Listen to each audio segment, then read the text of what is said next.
Week 3 NFL Survivor pools. Let's start scratching and surviving.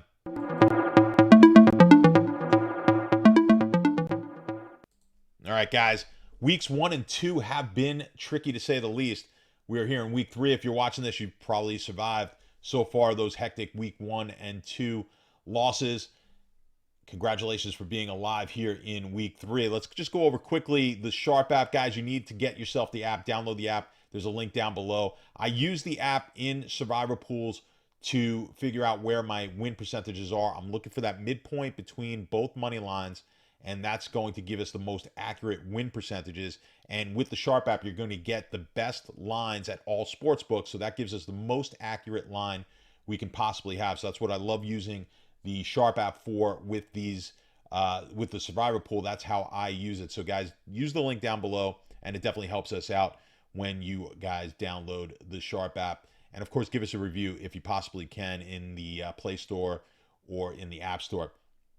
Now, let's just talk about quickly. I mentioned last week equity, and if you didn't catch last week's episode, just equity, really simply, a multitude of ways that you could calculate it. But all you want to do is figure out how many entries are left in your pool, what is the pot in that pool, and then figure out just what every entry is worth. So if you've got 500 entries left in a pool and there is a pot of $10,000, each one of those entries is now worth $20. You could then figure if you put 10 entries in to start the year at, let's say, $10 an entry, it cost you $100 to enter that pool. Let's say you have 8 entries left now.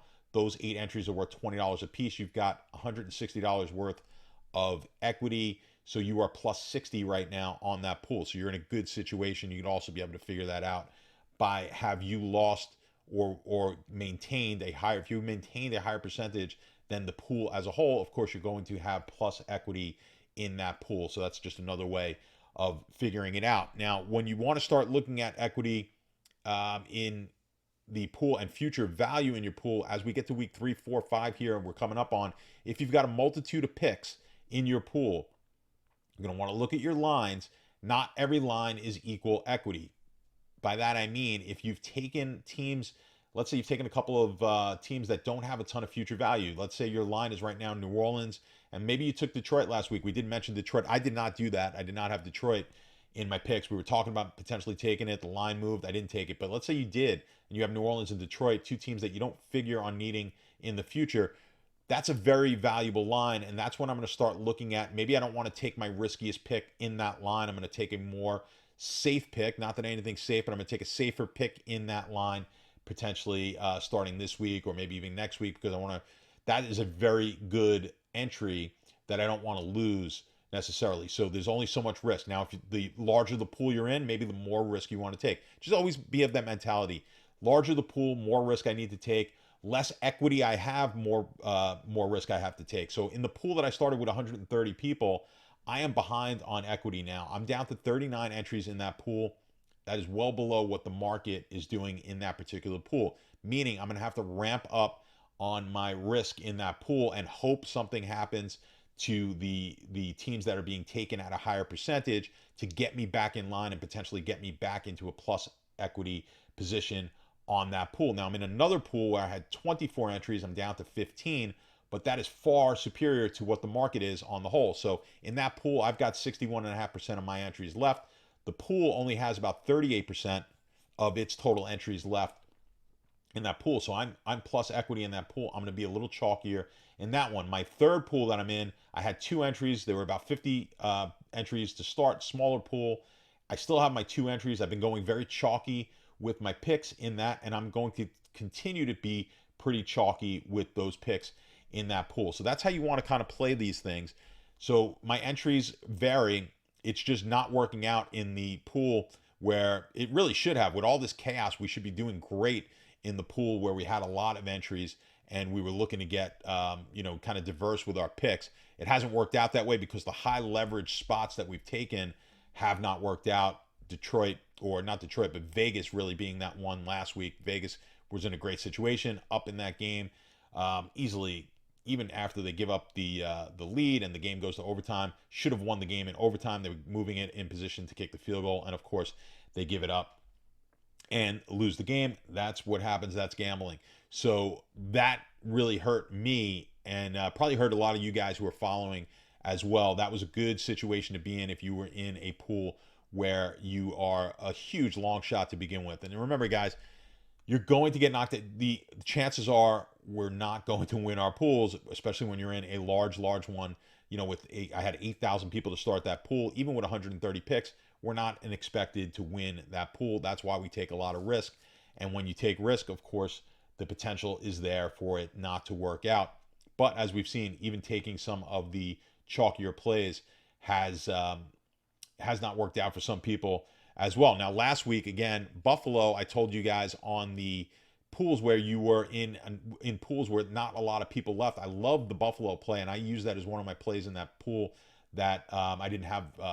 That aren't too many people that are down to 13, and I had 2. I use Buffalo because we know Buffalo's got a ton of future value. They're basically a favorite in every week the rest of the season.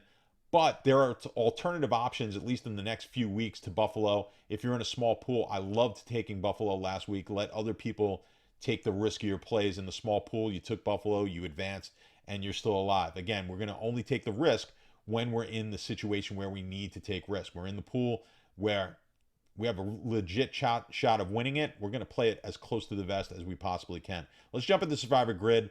Take a look at what we've got going on here this week. Now, we see Philly shows up as a top EV play. Reason being, they're only getting 7.6% of the picks in pools on the whole, despite being one of the favorites or the bigger favorites on the board this week. They're a 6.5-point favorite to Washington, 70.1% chance on the Survivor Grid to win that game. So you're getting a high leverage spot here with Philly. I like that play. Even in smaller pools, to give yourself a little bit of leverage in a smaller pool if you like. We'll go over it when we go over the spreadsheet. Now you're seeing Buffalo as well, pretty high percentage chance of winning. This is not a situation with Buffalo that I like nearly as much as I did last week.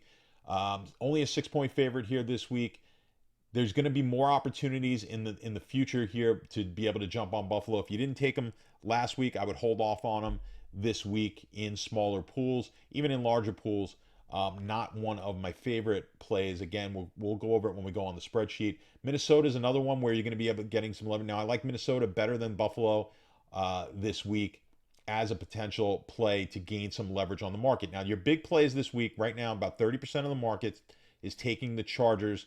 Understandable, but this is a situation I think we can take advantage of. Also, Kansas City close to that 30% mark as a 6.5-point favorite. Now, these are 2 of the bigger favorites on the board this week, so I understand why we're getting all of the play on both of these teams, but I think we're in pretty good leverage spot if one of these teams were to lose. So if you're in a pool, I think we could actually fade.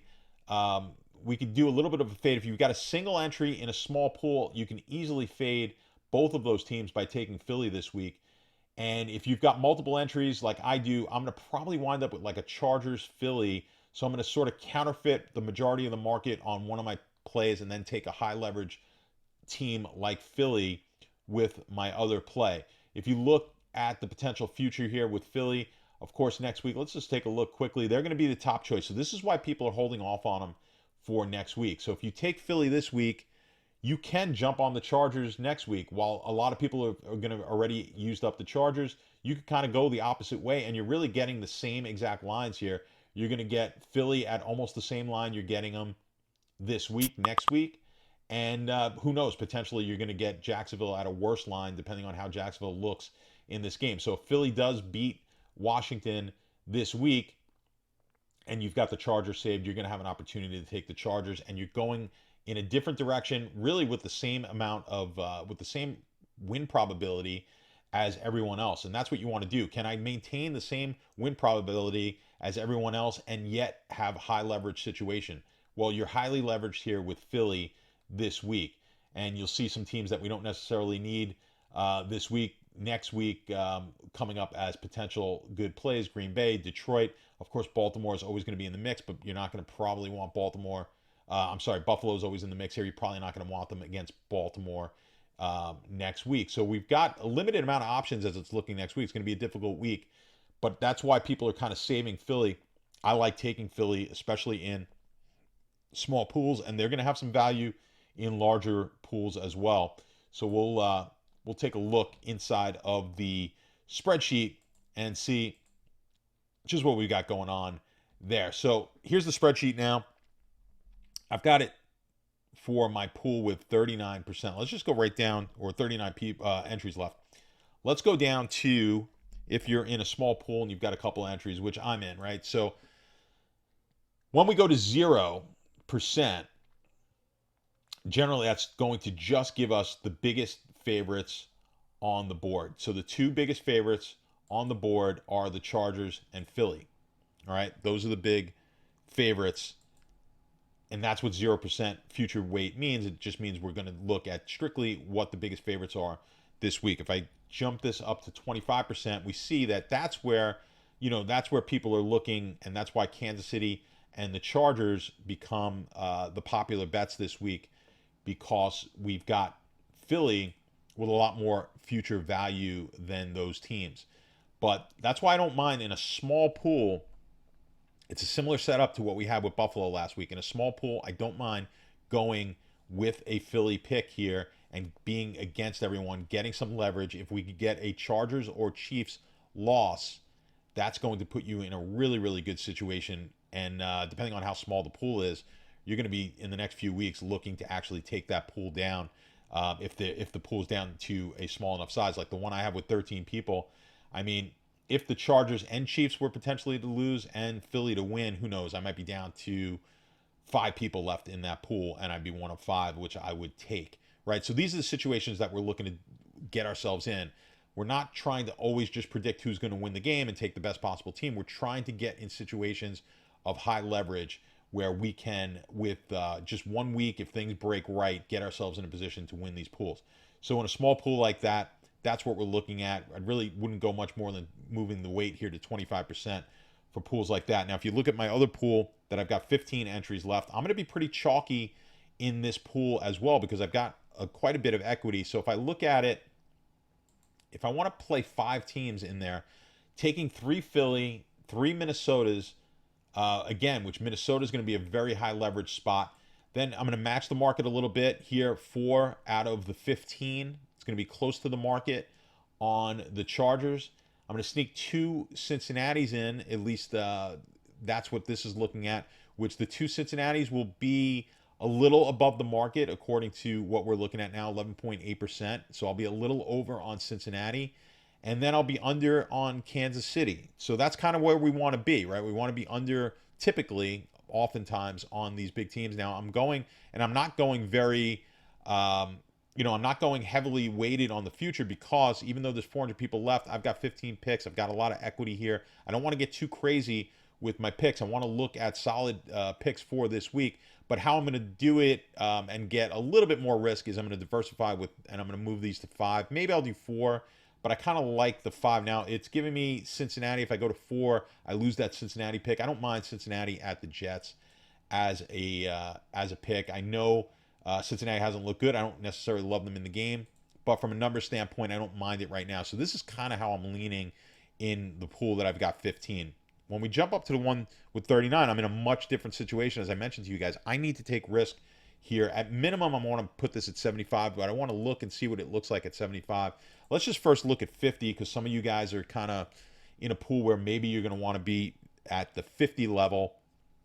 I would say if I was in a pool with maybe I've got 2-3 entries with 100 left, maybe I'd be looking somewhere around here. And then it would be giving me really the same teams, Chargers and Chiefs. And again, even in a pool like that, I would look to potentially switch one of those over to Philly. So take a look at that.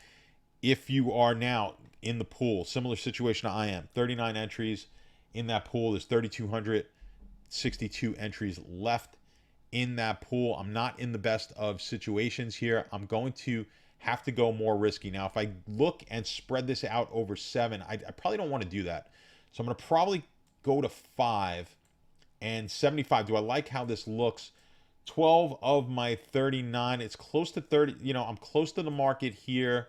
I'm going to be under the market on Kansas City, but where am I over the market? Now I'm taking a team like Chicago. Again, very little future value, but I like it here. I don't really love the game. I don't like Chicago over Houston. I think Houston's looked well. But I've got to take chances here and get myself back in a situation where I could potentially get back to at least even on the equity, if not go up on the market. Taking a team like Cincinnati here against the Jets as well is going to potentially be a high leverage situation for me.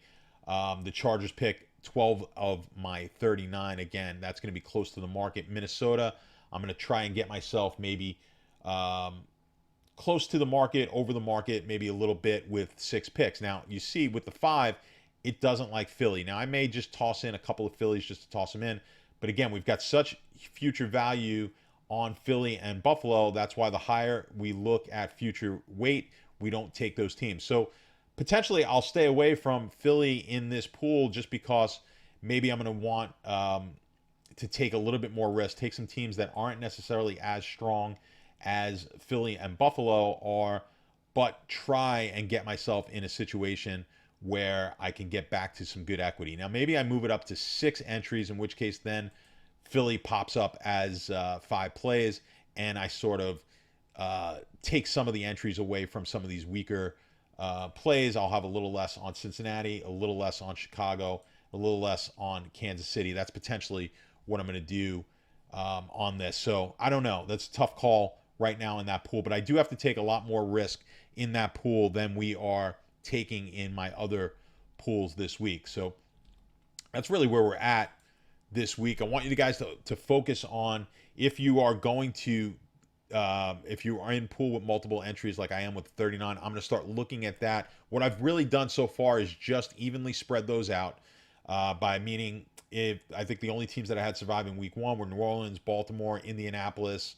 I believe there was one other team. And then what I did last week was kind of spread out exactly what my allocations were evenly among those teams. So I want to just keep evenly spreading out my allocations. I think I'm going to do the same thing in week 3 for that pool. I'm just going to evenly spread them out. And then I'm going to have to start looking come week 4, week 5 at, do I have any lines where I've got a ton more equity on those, and then I'm going to get chalkier with those picks because I want to not give up the pool so easily, or at least give up that entry in the pool so easily on picks where, if I continue to take high risk. Now, again, if you're in a situation where you are a huge underdog, there's thousands of entries left in a pool, you have a small amount of left, you've got to continue. If you've got that entry where you took Detroit last week and maybe you took a real long shot, or even if it was just New Orleans in week 1, you've got a New Orleans-Detroit line, then you might be looking at Chicago here, right? You've got 4,000 entries left in a pool. You've only got 2.